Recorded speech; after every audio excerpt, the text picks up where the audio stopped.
So I look at you. Yep. No. In the camera. Yeah, all the time. Okay, Thomas. Thank you very much for joining us the CCT interview. I think you are such an experienced player, and it's a pleasure that I can ask you questions, mostly female questions, right? No, I don't mind that. I don't mind that. Okay, and the questions is I can say is from Nadia from Slovenia. She asked me, when actually you become a coach, I mean getting off the professional sport and getting a coaching season, right? I'm going to focus on playing for one more year for sure. Olympics coming up this winter in Sochi. That's the big goal of this season. But after that, I might go into coaching. You never know. Well, you see Nadia, so just inform right away. He's maybe available, but we don't know, right? Where's Nadia from? From Slovenia. Slovenia. Right. Slovenia. Okay, so I'm going coaching in Slovenia. You never know. You never know. Well, coming back a little bit of curling research. I mean, you play many years, right? I think you even learn with the backswing of the rock. So my question is, how you see all this development in case of the sliding, in case of the ice conditions, right? What do you think after so many years? I think everything is improving, and you see a lot of these younger teams coming up now. They have almost perfect techniques, so it's getting tougher and tougher to beat them. And yeah, we've been around for a while, so we still have some experience, but I tell you, it's not easy anymore. So a lot of young, good teams coming up.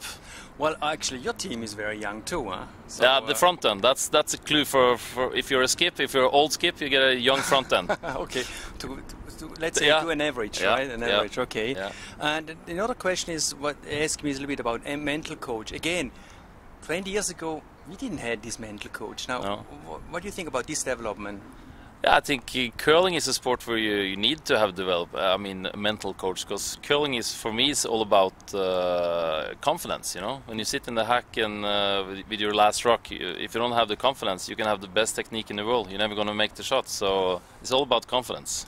Well, this is actually the next question, which actually you already answered, is what is your last thought in throwing the last stone, right? I think especially as a skip, you have to almost be borderline to be a bit cocky. You have to say, of course I'm going to make this one. You know, okay. if you sit there and doubt yourself, I'm not sure I'm going to make this, you're never going to make it. So you have to at least tell yourself in your head, you know, I'm going to make this one. Okay. Yeah. About the food, you know, this has changed too. I mean, remember 20 years ago we had a steak and go right away on the ice. Yeah. Now, how about the eating? Yeah, we have some coaches from the Norwegian Olympic Federation try to tell us what to eat and not to eat. How should I put this? We don't always listen. We're a little bit like old school. Even if we play tournaments, we sometimes go out for a good steak and a couple of 1 or 2 glasses of red wine or whatever. I mean, do what you're used to, you know. If you, I'm used to that, you know. So if I should completely change it, only drink water and eat salad, I wouldn't play well. Well, this is a good answer, you know. Yeah. So here in Switzerland, at least you can join a bit. I don't know, wine or beer. We have everything, right? Yeah, I love Switzerland. It's always good. Yeah. Okay, good. And a good questions, I think, is all the time. What is your best memory of curling? I mean, there was a special year, or if you recall now a little bit.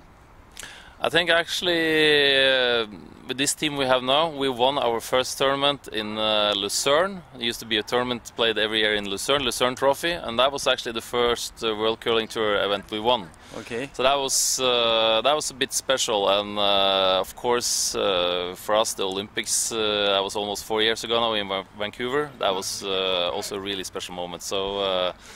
I'm looking forward every 4th year, you know, and curling, it's not the biggest sport, but when there's Olympics around, it's a lot of media attention, and it's a lot of fun, so I'm looking forward to this winter. That's why actually we do interviews, because we want to push a little bit the curling sport as well, right? Yeah. I mean, we have our Laola group, we have Facebook and whatsoever, you know. Yeah.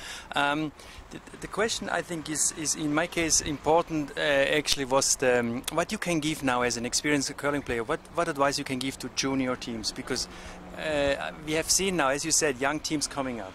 What is really your advice for them? My advice is actually, I think there is no secret to success. You know, it's only the guys who train the most and train the best. They're always gonna, in the long run, they're gonna win. And it doesn't hurt to go over to Canada and play against some really good teams. So I think practice hard and play against good teams, you know, because then you don't get the mistakes. You have to make your own points. You have to make good shots to get the points, you know. You don't get any mistakes from the enemy. So go and play in Canada and practice hard. Well, I think every junior team would love or would be happy to play against an experienced player like you, Thomas. I'm gonna quit before they start beating me, though.